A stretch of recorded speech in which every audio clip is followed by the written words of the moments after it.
So good to see you all here. You all are a sight for sore eyes. My husband Rob and I raised our 5 kids, in the Evangelical Church for 20 years. We were leaders, we led small groups, and then our daughter Annie came out as bisexual. And the church said, "Yay, we're so happy for you." No, they didn't. They said it's a sin and you can't accept it. Like it was a job offer somewhere and they didn't pay enough, so I couldn't accept it. Instead of, actually, it's my daughter. Yeah, it's not a sin, and you bet I'm going to accept her. But what are you talking about? Rob and I found ourselves having to choose between our church and our child. And they kind of like to frame it as though you're choosing between God and your child. But be very clear, it's not between God and your child. It's between your church and your child, between your theology and your child. But to choose your child is to choose God, because God gave you that child. For those of you whose parents didn't choose you, I'm very sorry about that. Nobody should experience family rejection, least of all in the name of God. You know, God, who Jesus represents, who says we're all included, that God. Nobody should be rejected in that God's name. And after Annie came out, and months after, and we were already completely affirming, she said, "Are you sure you and Dad won't reject me even later?" It's like, I am sure, but why are you asking? It's too low. Pay no attention to this. Yeah. And then she told me about friends of hers who had been literally thrown out to the streets after they came out, and I was just horrified. You see, when you're in that evangelical church setting, or conservative, non-affirming, whatever the words are here, church setting, you don't know that's happening. You don't see it because they don't tell you about it. It's like they take it through the kitchen and out the back door into the alley. They don't parade it in the front where you see it. So, and I'll tell you that the toughest part of this journey, so after she came out, it set us on a journey to really figure out what our theology was. Why is this such a big deal? The Bible surely must be very clear for them to take such a stand. So we read it. It actually was said very little, and none of it could really apply to relationships today. I was really kind of sad about that and a little angry to find out that we'd been basically lied to about this community. The toughest part of this journey was not the theology. That part's easy. It was a loss of community. It was discovering that this church family was conditional, that this come as you are, fully inclusive, or, including you, unconditional love actually had conditions, and you didn't know it until you crossed those conditions. If you can find real community, like this one seems to be, certainly, then I recommend that. But false community, I don't recommend that at all. Raise your hand if you have never been hurt by Christians because of your gender or sexuality. Nobody raised their hand. I find that an incredible indictment. And do you ever wonder why that is, when Jesus is so beautiful and so much about including, especially those on the margins, those with the least power, the least visibility, the least esteem in the culture? Yeah. Jesus talks about the kingdom of heaven. Have you read that phrase, the kingdom of heaven? Well, he says it a number of times. What does he mean by that? And how could people who are promised the kingdom of heaven inflict the kind of pain that we have endured as a community? That's what I want to talk about. So let's look at 3 ways that kingdom of heaven can be interpreted.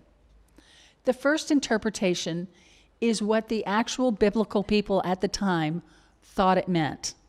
The Jews at the time expected their long-anticipated Messiah to come in, clean house, and take names, and get rid of their oppressors. That's what they expected. They expected to be freed from Roman occupation, redress their grievances, and right all their wrongs. That's what they thought their Messiah would do. And they were a very wronged people, an oppressed people. But that didn't happen.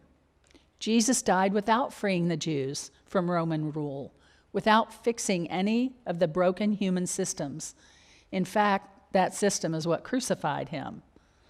So that one is a non-starter. So the apostles had to reframe their thinking about what Jesus might have meant, since he obviously did not bring about this earthly restoration that they expected. Then Paul and the early church thought, okay, he'll be coming back soon. That's what he meant. Any minute he'll be coming back. And Paul very clearly expected Jesus to come back within his lifetime.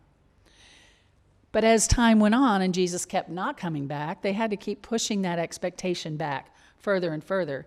And still, every generation since then has expected Jesus to come back any minute. That's the second interpretation of the kingdom of heaven. Jesus will bring restoration, both eschatologically, which means in the end times, and also individually, which means as we go to heaven. That's the interpretation now that has evolved about kingdom of heaven. So the kingdom of heaven is the sweet by and by in the sky when I die. I just went to Dandenong Mountain yesterday, and they have pie in the sky restaurant. So, cafe. So that's a little taste of heaven. That's what that's saying. It's a final reckoning in heaven where those wronged will be recompensed. And of course, hell, where punishment is dished out, because what's heaven without hell? I'm making a joke there. There's more to that. So in the end, we'll get our just rewards, and those who have oppressed us will go to hell. That's kind of the theology. This must be what Jesus meant. Okay, I'll tell you the problems with that in a minute. Then there's the third interpretation of the kingdom of heaven. That's God's presence in and with us now. God's immanence, which means God's presence permanently pervading and sustaining the universe. And that beautiful presence is with us now. To say the kingdom of heaven is at hand then means God is right here, right now. The kingdom of heaven manifests itself in a social gospel of caring for each other, beauty transpiring in humankind.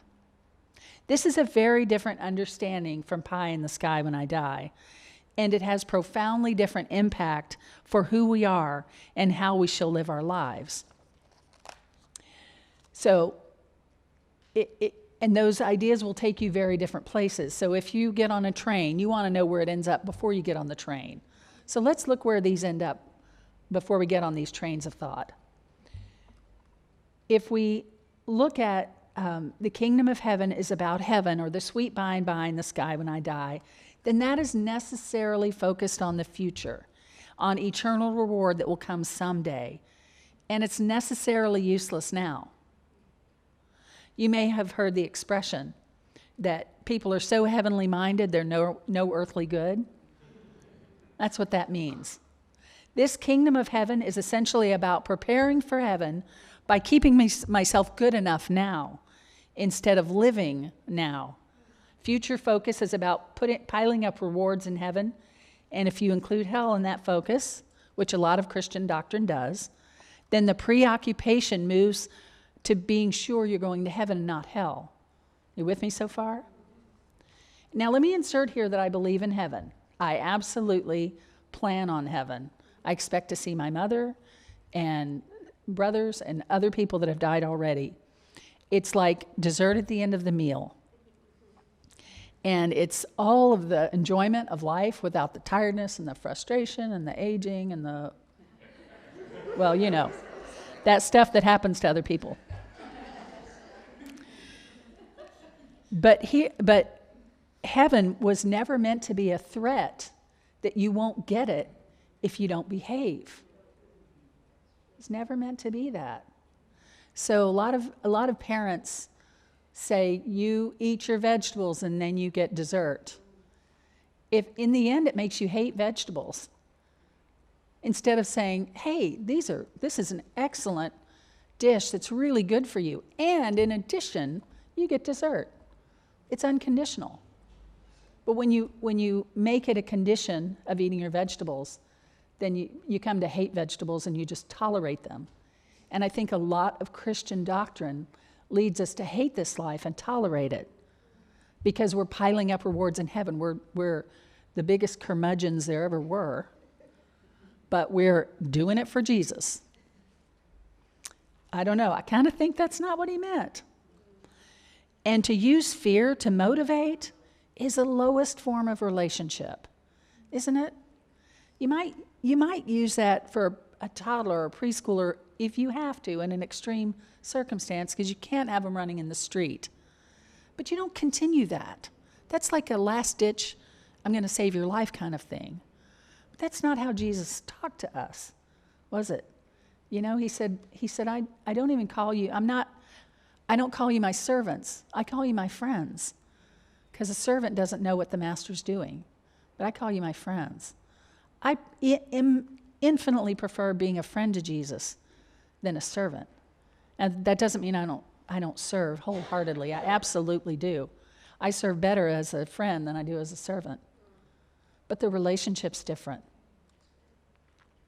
Fear as motivation is a human invention. And make no mistake, that fear is intentional. It's really easy to make a lot of people comply when fear is your motivation.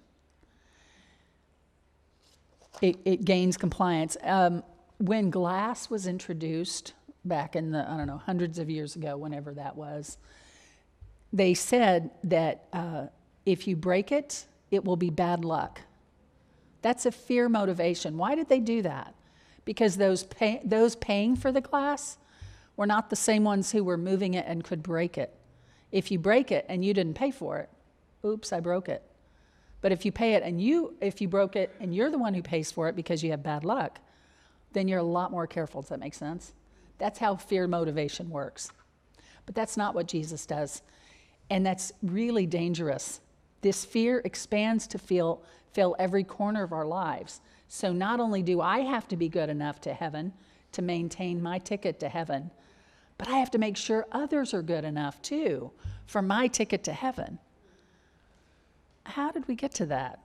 That's a really strange thing to do. I'm going to punish you if your brother breaks the vase. What? It just doesn't quite make sense. And you've probably seen what this correction looks like.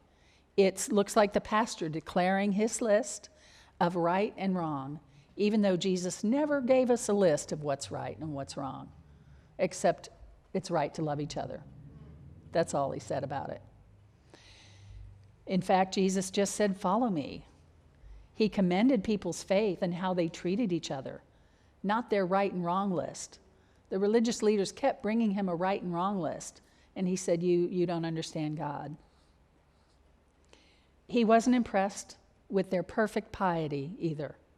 Hello. It's not about perfect personal piety. It's not about that. It's about community. You'd think maybe religious leaders might have heard his response to the previous religious leaders, but they don't seem to have. That, maybe they would say, let's be less focused on personal piety and rules and more focused on following Jesus in the here and now and loving the people he said to love. In family, this rules-based, saving up for heaven thing looks like excluding someone you think is wrong. How did that figure into following Christ? And how does that reflect Christ? It does not at all. And there's probably nothing more reprehensible to the gospel than to break community, to exile someone outside their people because we don't approve of them. Yeah.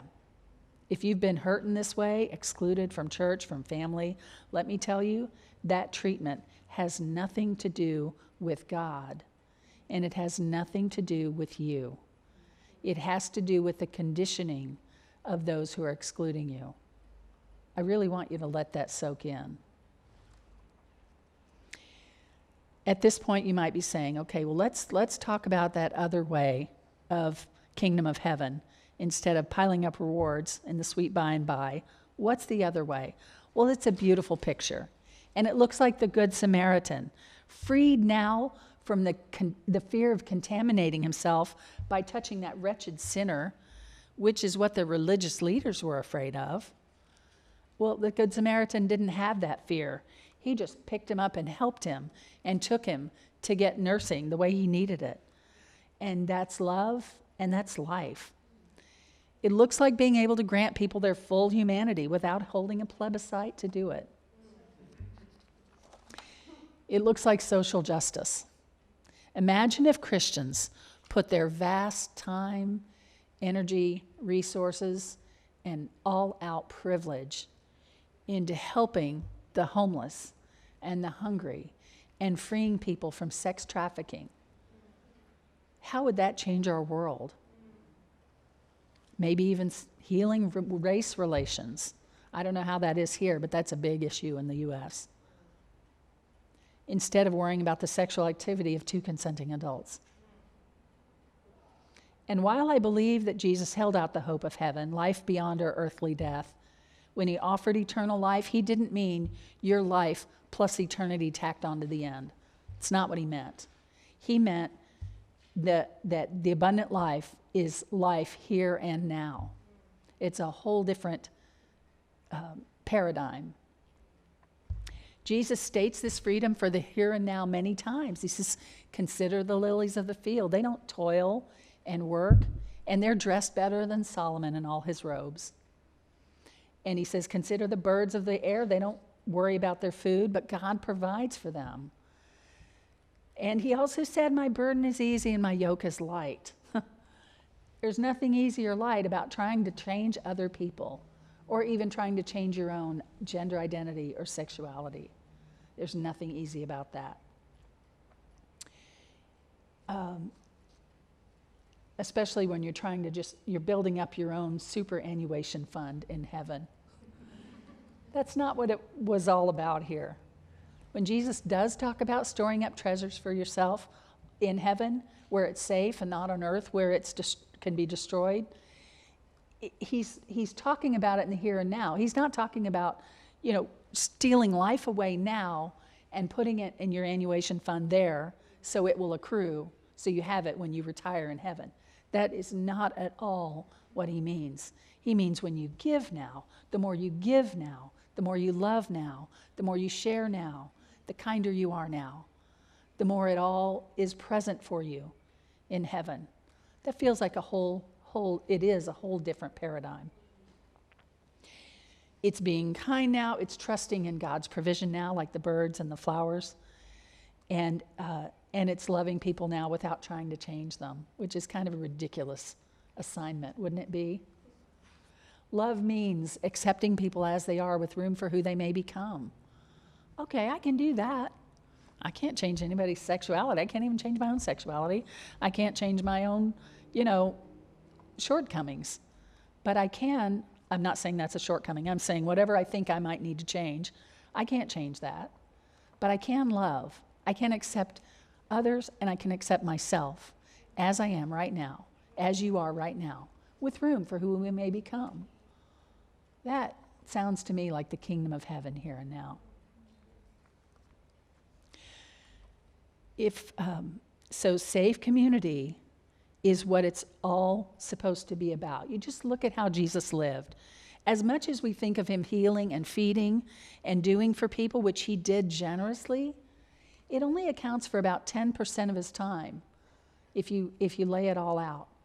But the 90% of the time is just hanging out, just being in community. I love that. Many of our churches, however, kind of have those percentages wrong. We spend 90% of the time cajoling, fixing, correcting, doing, thinking, changing, teaching, with just a little 10% left just to be together. But the being together is so much of our community. It's no wonder everybody's exhausted. Jesus connected with people, he loved people, and he hung out with people. And especially the least of these is the phrase he used, meaning not least worthy, but least valued in the culture, least resourced, least visible.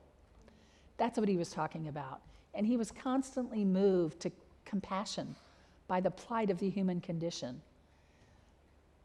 He was not constantly fixing people or certainly not changing their behavior. He was inviting them to follow him, and he was giving them life in community, in relationship. That sounds like the kingdom of heaven to me. Jesus is about abundant life, setting free the captives, healing the wounded. He's about trusting, believing, not worrying, and for heaven's sake, not being afraid. Following him, we can rest and be at peace. We can create safe community that's full of life and love. Jesus is safe, and Jesus wants us to know that we are safe with him. We can take heart that the only ones he was harsh with, you know who they were? Is the religious leaders who excluded others. That's the only people he was harsh with. Not the prostitutes, not the tax collectors, not the other races, not the immigrants, not the differently gendered, none of that. Not the eunuch who we concede a lot of this community falling into. That was the word they had, really. He wasn't harsh with any of those. Why would he be? So where do we go from there? We've talked about the hurt that we have endured in this community, and I want to leave you with a couple of practical steps toward healing. As you think about those who have hurt you, realize that you have a choice about whether to continue in those relationships. You do not have to stay in a relationship where you feel hurt and continually wounded, where they're not willing to listen to you. Sometimes the relationship's more harmful than helpful, and to care for yourself and love yourself means to stop that relationship and instead redirect your energy into finding safe community. Number 2 is, if you wonder how God feels about you, even in the dark of night, I want you to do this. I want you to make a list of all the qualities of the person you love the most, your partner, a friend, a family member that you love. And then make a list of all the things you're afraid of about God, that you've been told about God. And realize as you look at real God, the God that Jesus described, that God fits this list of the friend qualities, not the list of what you've been told about God. Number 3 is, I encourage you to trust you. Trust your gut. It knows you really well, and it will guide you without mistake if you listen. You really do know better than anyone what's healthy for you, what's good for you, what's right for you. You're loved and you're not alone. It is a real blessing to do this work. I talk to people all the time. I get emails from people. I encourage them. I love them well. And that is the task that we've been given in the here and now, to love well. It's just not that hard to do. And I encourage you to love others well and love yourselves well. That's indispensable to that equation. It's a blessing to be here with you. And if you have any questions, I'd love to answer them. Thank you very much.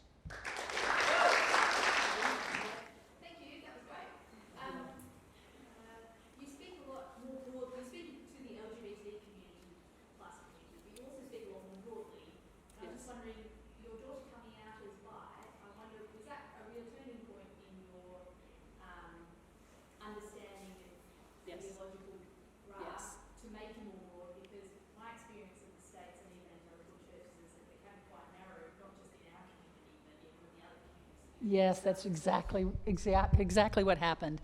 She came out, and that's when I realized, that's when God just showed me how this community had been rejected by the church that I was part of, and I didn't know that. It was invisible to us. And it was like, okay, who else has been rejected? And I started having conversations with people of color, with, women, I already know that. and more conversations about that. And I started to open these boxes of people that weren't in our church. Why aren't they in our churches if we're the love of Christ and the body of Christ? So it did. It opened all those boxes. And now those are the people I speak to predominantly because they're the ones that Jesus spoke to and called us to be caring about. And I do speak truth to power the way Jesus did. And so you love downline, you love those with less power, and you speak truth to those with more power. And that's what I do every day. But I didn't see it until I saw it. You know, and I sometimes people will say, well, your daughter had to come out before you cared about the community. I'm like, actually, I had gay friends. It's just my daughter had to come out before I saw what was happening to the community in those churches. And I speak to a lot of parents for the same reason, because they don't know it. And even people will comment back and say, well, the church isn't doing that. Like, yeah, it really is. You haven't been on the receiving end. Why would you? It's like saying our teenagers aren't having sex in our church. You're like, you think they're going to tell you that they are? Yeah. And those people you've rejected, do they come back, or do you listen when they do? So, yeah. Thanks. It's a really good question. Was there more to that, or? Yeah. Thank you. Yeah, thank you. Well, I really do love when God speaks to me clearly. And, like you know God's voice. Jesus said we would. And also our younger daughter came out as well. So we have 2 out of 5, which I find a badge of honor. Somebody else. Yes. So, and our bi daughter is now married to a man. So, but the younger daughter has no plans to be with a man ever, so. So it's all good. And that man is, my daughter's husband is now relooking at his gender. So, yeah, so we got a lot of rainbow stuff going on. Yeah. But it's a joy. Yes. Would you mind answering a little bit, or saying a little bit more about how you speak to people in power? I think that the narrative here is that people in power believe that churches, mainstream churches, are against the LGBTQI community. Yes, that's right. It's very much the dominant narrative here. Very much what? The dominant narrative. Yes. Yes, it is. And I don't really have the ear of the main pastors in those circumstances, usually, but I have the ear of parents in those denominations and other leadership, and I'm just sort of picking away at it piece by piece, like a, construction, like a building, and you come and you take out beams underneath. That's what I'm doing, and hoping the thing collapses to at least some degree. The patriarchy, not church, but the patriarchy. So yeah, it's if they're not listening, then there's no point in speaking to them. But there are plenty of people within who are listening, and we, my husband and I, believe that the pews and the pulpits are full of people just waiting for permission to love well. How did it get so switched that it's about behaving in a certain way, personal piety, instead of loving well, when that's what Jesus said? So that's what I really talk to people about a lot. Did that answer your question? Yeah, you're welcome.